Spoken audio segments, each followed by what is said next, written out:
All right, hey guys, I've got myself a guest today. This is Jason. He's one of my coworkers, and I helped him find a really nice rifle. And I don't know if you want to talk about it at all.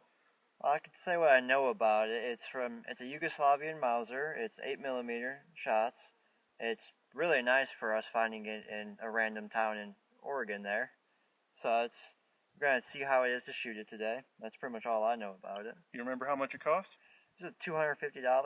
$250 for a beautiful sporterized Yugoslavian Mauser. Now I can't tell you if it's an M24-47 or just an M24 because it's missing a lot of the parts that would tell us which it is. It doesn't have a proper serial number. Somebody serialized it later. However, we were able to tell it was a Yugo Mauser based on some of the proof markings from the Soviet Union, which are little stars on various parts of the receiver. Yep. So, yeah, today we're going to shoot it. He's got some 5-round clips of some 8mm Mauser from, where was it? This was the Army surplus one from, I want to say it was Soviet or something. It was Soviet, like Romanian or something like that? Yeah, Romanian. That's it was exactly 1970s production, I believe Romanian 8mm Mauser. They're in 5-round stripper clips. Unfortunately, he can't feed a stripper clip onto this because he's got this beautiful old Weaver scope in the way. But I don't think he's complaining any. Nope, so, not at all. Yeah, let's get to shooting. Oh, do you want me to set up a target? Nah, you're good. All right. Aiming for the tree beyond this ridge right here. So, we're going to let Jason take over here. Safety off would be a good idea. Yeah, it sounds like a great idea. Wow. How'd that first shot feel? Freaking amazing. How's the recoil? There's a little kick. It sounded like it was pretty stout. It's powerful. Okay. We're good then.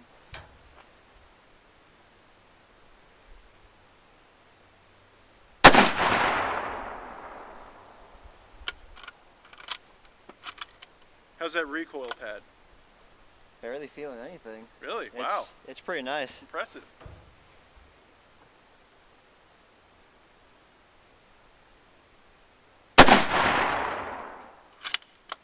Perfect for deer season.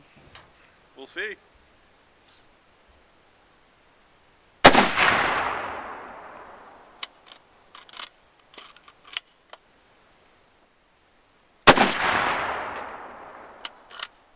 All right, that's 5 rounds.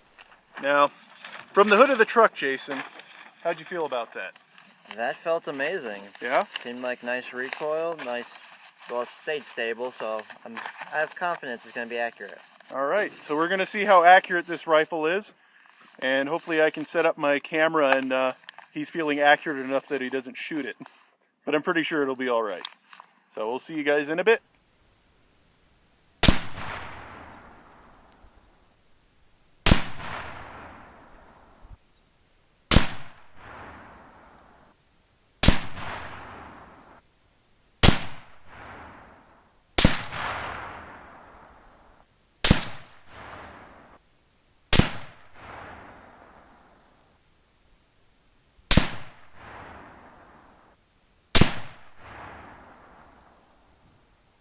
Hey guys, we're back in the studio, aka the dining room. And you saw just a second ago us shooting. That was actually a couple days ago. It's been a few days now. I think we shot on Friday, and today is now Tuesday, which is my Saturday, his Sunday, just thanks to our schedules. So the first 5 shots that Jason did were these Romanian surplus rounds. They're 147 grain. Of course, he had to take them off of the stripper clip there and shoot them. So for those first 5 shots, you've had a couple days to think about it. How did you feel shooting it? First 5 shots were good. I did like the second set better. They weren't as powerful. And the second set are these. These are 150 grain PPU full metal jackets. They're just target rounds like these. Yeah, the first one was just loud and powerful. The second one seemed to have a little bit more control and not as much recoil, it seemed like when we were watching the video. Yeah, so you really notice it more in the video than when you're behind the rifle. I only got to shoot the surplus ammunition, and I would say it's a pretty punchy round. Now, another thing is when we were shooting, since I only shot the surplus ammunition, I didn't really get a good idea of where the the good factory ammunition was landing. So I have the target here. Obviously, it's going to be the same as the video you saw before. That's me. This is Jason. Jason was shooting the PPU ammunition, which is factory loads from Serbia. And then these, of course, are the military loads from Romania. Now, if you're used to shooting surplus ammunition, it's not really known for being like the highest quality unless it's actually like sniper grade ammunition, like 7N6 or I believe it's 7N6 is for 7.62 by 5.4. So, yeah, I think he could probably tighten up a little bit. I think I got about as tight as I was going to get offhand shooting from the hood of a Jeep. There's a fifth shot right there. You can barely see thanks to our backdrop. Wonderful backdrop, by the way. So I wanted to give you guys a closer look at the rifle as well. So first is the bolt.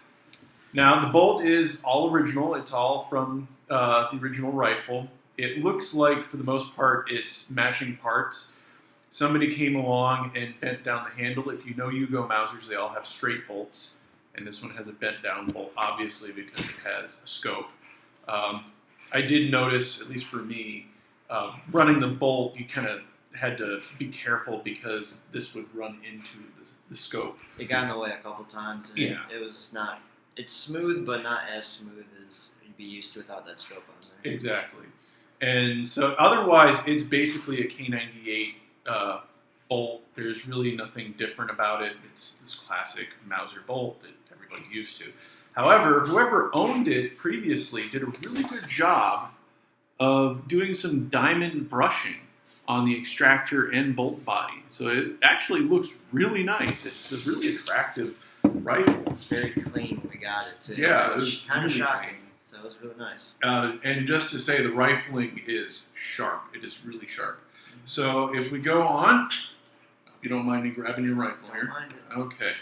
So you can see this bolt a little bit closer. This is handmade, pretty obviously. There's still some like ink on it where somebody was working.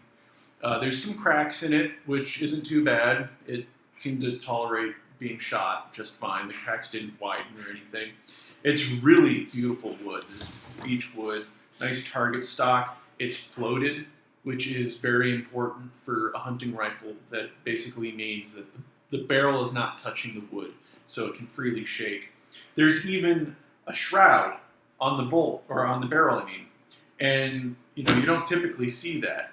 So somebody put some care into building this. And then you have on top of that this really beautiful Weaver scope. There's no serial numbers really, except for K4C3. There's some numbers there, but that's about it. Yeah, on the receiver, it's 2994.